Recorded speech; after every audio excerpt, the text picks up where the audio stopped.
Party, Pan-Africanist Congress of Azania, Freedom Front Plus, United Democratic Movement, Al-Jamaa, Rise Mzansi, and the United African Transformation. The partnership between the GNU parties is guided by a statement of intent which outlines fundamental principles and a minimum program of priorities. All the parties have made a commitment in writing to respect the Constitution and to promote accountable and transparent governance, evidence-based policies, and decision-making, the professionalization of our public service based on integrity and good governance. The incoming government will prioritize rapid, inclusive, and sustainable economic growth and the creation of a more just society by tackling poverty and inequality, as well as unemployment. The establishment of the Government of National Unity in its current form is unprecedented in the history of our democracy. We have had to consider how to form a new government in a manner that advances the national interest, that also gives due consideration to the outcome of the election and that makes use of the respective capabilities within each of the parties represented. We have had to consider not only the immediate needs of the country, but the needs of all our people. We have also had to consider the stability, effectiveness, and the durability of the government that we are establishing. It is true that some South Africans have expressed concern about the length of time it has taken to form a government since the elections. As the discussions have unfolded, they have been worried about the effect of a protracted process on confidence and the stability of the country. At the same time, many people have pointed to the experiences of other countries that have far longer history in democracy, where the formation of multi-party governments have sometimes taken several months. In one case, formation of a government took more than a year. As a relatively young democracy, we should be proud that we have moved to establish a government comprised of a number of parties within such a short space of time. Through our discussions, we have been able to build consensus on the tasks of government. We have shown that there are no problems that are too difficult or too intractable that they cannot be solved through dialogue and negotiations. This evening, I am pleased to announce the members of the National Executive of our country who will bear collective responsibility to give effect to the will of the people of South Africa. In forming the National Executive of our country, we have had to consider several factors and advance a number of key principles. We've had to ensure that the incoming government will be effective and that it will have people with the experience, the skills, and capabilities to deliver on its mandate. It is important that we deploy into positions of responsibility people who are committed, capable, and hardworking, and who also have integrity. We've had to ensure that all the parties are able to participate meaningfully in the national executive, as well as in various parliamentary positions, and that they should represent the diversity of the people of South Africa properly. We have sought to ensure that the national executive is representative of the people of South Africa, giving due consideration to gender, to youth, demographics, as well as the regional distribution in our country. We want South Africans to see themselves reflected not only in the composition of government, but also in the policies and the programs of our government. Given the challenges that our country faces today, and considering the electoral mandate this government must implement, and I mean that we must work hard to ensure that we achieve all the goals that we have set out. And with due regard to this, I've decided to make a number of changes in the government's portfolios. In the course of the 6th administration, I indicated my intention to reduce the number of portfolios in the National Executive. However, due to the need to ensure that the National Executive is inclusive of all the parties that are part of the Government of National Unity, this has not been possible. In some instances, we've had to consider it necessary to separate certain portfolios to ensure that there is sufficient focus on key issues. The ministries of electricity and energy will now be merged. There will be a separate Ministry of Minerals and Petroleum Resources. The Ministry of Agriculture will be separated from the Ministry of Land, Reform and Rural Development.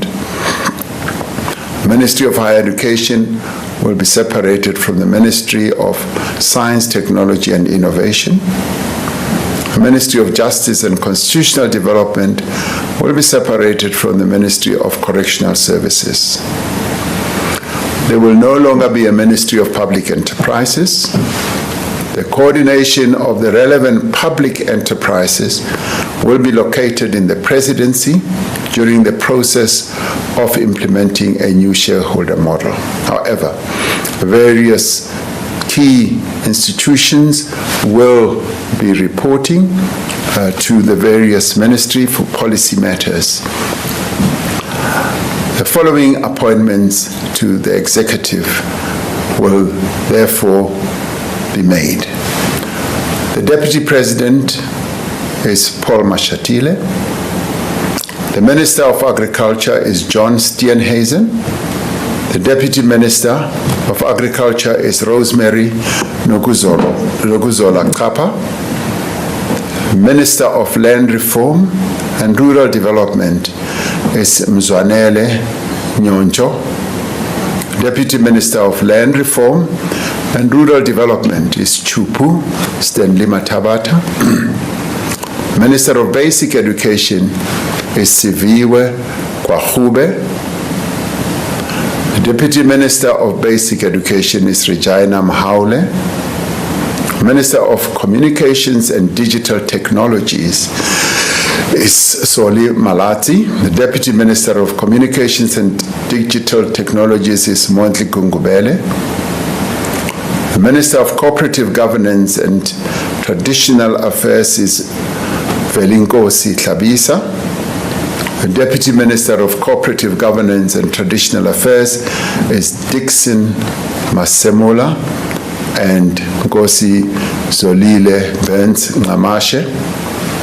The Minister of Defense and Military Veterans is Angie Mutsecha. Deputy Minister of Defense and Military Veterans is Bantu Holomisa and Richard Mkongo. Minister of Electricity and Energy is Hosien Suramokhopa. Deputy Minister of Electricity and Energy is Samantha Graham. Minister of Science, Technology and Innovation is Blade Nzimande. The Deputy Minister of Science, Technology and Innovation is Nomalungelo Gina. Minister of Employment and Labor is Nomakosazana Meth. Deputy Minister of Employment and Labor is Jomo Sibiya and Pumzile Mgcina. Minister of Finance is Enoch Godongwana. Deputy Ministers of Finance are David Masondo and Ashor Sarupen. Minister of Forestry, Fisheries and Environment is Dion George. Deputy Ministers of Forestry, Fisheries and Environment are Naren Singh and Bernice Swart. Minister of Health is Dr. Aaron Motsoaledi. Deputy Minister of Health is Dr. Joe Patla. Minister of Higher Education is Dr. Nobuhle Nkabani. The Deputy Ministers of Higher Education are Buti Manamela and Dr. Mimi Gondwe. Minister of Home Affairs is Leon Schreiber. Deputy Minister of Home Affairs is Njabulo Nzuza. Minister of Human Settlements is Mamoloko Kubai. Deputy Minister of Human Settlements is Thandi Mahambekhala. The Minister of International Relations and Cooperation is Ronald Lamola. Deputy Ministers of International Relations and Cooperation are Alvin Buotes and Thandi Moraka. Minister of Justice and Constitutional Development is Tembing Kadimeng. The Deputy Minister of Justice and Constitutional Development is Andries Nel. The Minister of Mineral and Petroleum Resources is Gwede Mantashe. Deputy Minister of Mineral and Petroleum Resources is Judith Nemadzinga Chabalala. Minister of Planning, Monitoring and Evaluation is Marupini Ramokgopa. Deputy Minister of Planning, Monitoring and Evaluation is Seiso Muhai. Minister of Police is Senzo Mkunu. Deputy Ministers of Police are Poli Bushielo and Castle Matale. Minister in the Presidency is Kumbuzo Nchabeni. Deputy Ministers in the Presidency are Nongeba Mhlauli and Kenneth Morolo. Minister of Public Service and Administration is Nkosi Mzamo Buthelezi. Deputy Minister of Public Service and Administration is Pinky Kekana. Minister of Public Works and Infrastructure is Dion McPherson. Deputy Minister of Public Works and Infrastructure is Sihlezi Galala. Minister of Small Business Development is Delanda Beni. The Deputy Minister of Small Business Development is Jane Sitole. The Minister of Social Development is Sisisi Tolashe. Deputy Minister of Social Development is Hanif Hendricks. The Minister of Sports, Arts and Culture is Gayton McKenzie. Deputy Minister of Sports, Arts and Culture is Peace Mabe. Minister of Tourism is Patricia DeLille. Deputy Minister of Tourism is Maggie Sochu. Minister of Trade and Industry and Competition is Pax Dao. The Deputy Ministers of Trade, Industry and Competition are Zuko Godlimpi and Andrew Whitfield. Minister of Transport is Barbara Creasy. Deputy Minister of Transport is Mkhuleko Hlengwa. Minister of Water and Sanitation is Phemima Jodina. Deputy Ministers of Water and Sanitation is David Mahlobo and Isaac Siakholo. Minister of Women, Youth and Persons with Disabilities is Sindisiwe Chikunga. Deputy Minister of Women, Youth and Persons with Disabilities is Mapaseka Steve Litsike. Minister of Correctional Services is Peter Groenewald. Dr. Peter Groenewald. Deputy Minister of Correctional Services is Lindiwe Njalinjali. These men and women that we have appointed to the executive are drawn from all corners of our country. They reflect the diversity of our nation. They have a responsibility to work together to serve the people of South Africa as a whole. None of the members of the National Executive has been appointed to serve the interests of a particular constituency, a particular party, or a particular section of society. Collectively and individually, they are responsible to the people of South Africa. In the spirit of partnership and collaboration, the incoming government will work together with other formations to convene what we have spoken about a few days ago, which is a national dialogue. Through this national dialogue, all parties, civil society groups, labor, business, and other stakeholders will be invited to work together to address the critical challenges facing our nation. We call on all South Africans to participate in the national dialogue and to give their support to this government of national unity as it begins its work. As the leaders of political parties, as ministers and deputy ministers, as public representatives, we understand and accept the responsibility that we bear.